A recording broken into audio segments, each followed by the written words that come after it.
ત્યાં કહેવત છે પંચ ત્યાં પરમેશ્વર, અને આ પંચ ત્યાં પરમેશ્વર ઉપરથી જ પંચાયત શબ્દ બન્યો હશે એવું માનવામાં આવી રહ્યું છે. પંચ એટલે પરમેશ્વર ને આયાત એટલે રહેઠાણ. મહાભારતના સભા પર્વમાં પંચ અથવા ગ્રામ્ય વડીલો ના સ્થાન અંગે ઉલ્લેખ મળી આવે છે.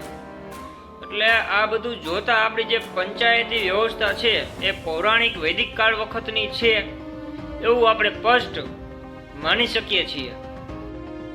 મહાભારતના શાંતિ પર્વ અને મનુસ્મૃતિમાં પણ ગ્રામ સભાના ઉલ્લેખો જોવા મળે છે.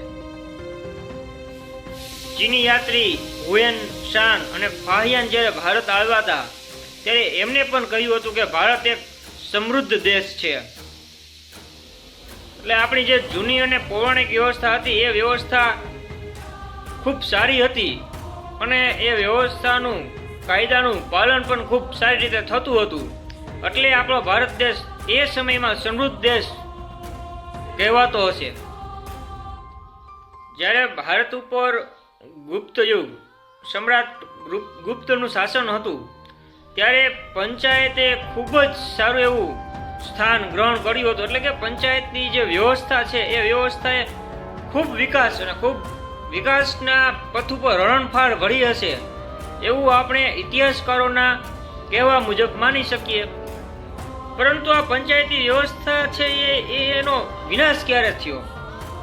તો કે પંચાયતી વ્યવસ્થા છે જે ભારતના વૈદિક કાળ સાથે સીધી રીતે જોડાયેલી હતી. મહાભારતમાં એનો ઉલ્લેખ છે, રામાયણમાં એનો ઉલ્લેખ છે. કૌટિલ્ય એટલે કે ચાણક્યએ પણ પંચાયત શબ્દનો ઉલ્લેખ તેના ચાણક્ય નીતિમાં કરેલો છે. તો આ ખૂબ જ સુંદર અને વ્યવસ્થિત જે આપણી પ્રણાલી હતી, પંચાયતી રાજ હતું, એ રાજનું પતન ક્યારથી થયું?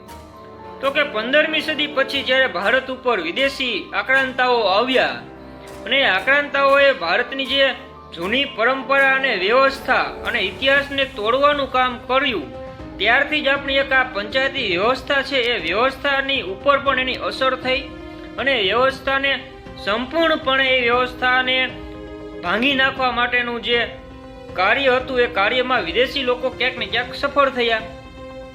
પછી અંગ્રેજો આવ્યા ભારતમાં. અંગ્રેજોએ પોતાની પ્રથમ કોઠી જે સુરતમાં સ્થાપી એ પહેલા અંગ્રેજોએ ભારતમાં પંચાયતી રાજને ફરીથી લાગુ કરવા માટે ખૂબ સુંદર રીતે પ્રયાસો કર્યા. પણ એ પ્રયાસો કેવા હતા?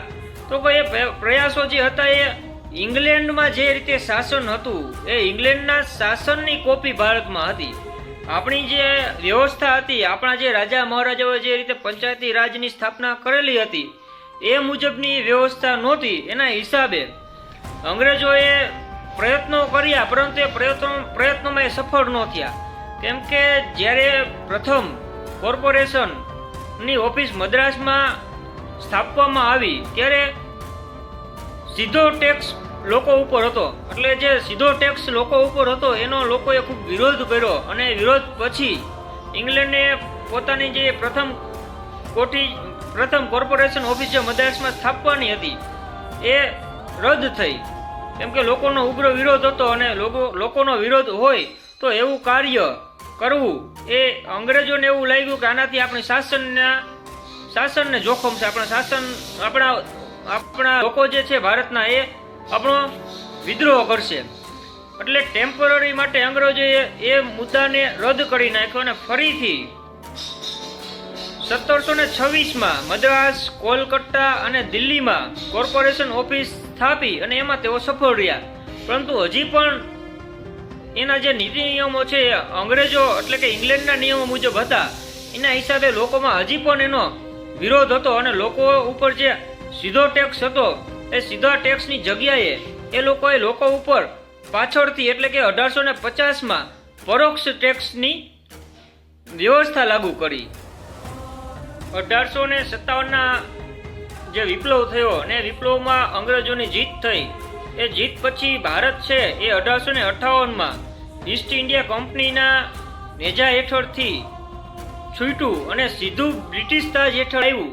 એટલે કે સીધું જ ઇંગ્લેન્ડની મહારાણીનું શાસન ભારત ઉપર આવી ગયું અને 1858 પછી અંગ્રેજોને એવું લાગ્યું, એટલે કે ઇંગ્લેન્ડની રાણીને એવું લાગ્યું કે હવે ભારત ઉપર જો લાંબો સમય સુધી શાસન કરવું હોય તો પંચાયતી રાજની જે વ્યવસ્થા છે એ વ્યવસ્થાને ફરીથી સ્થાનિક લેવલ એટલે કે ગ્રામ્ય કક્ષાએથી લાગુ કરવી જોઈએ.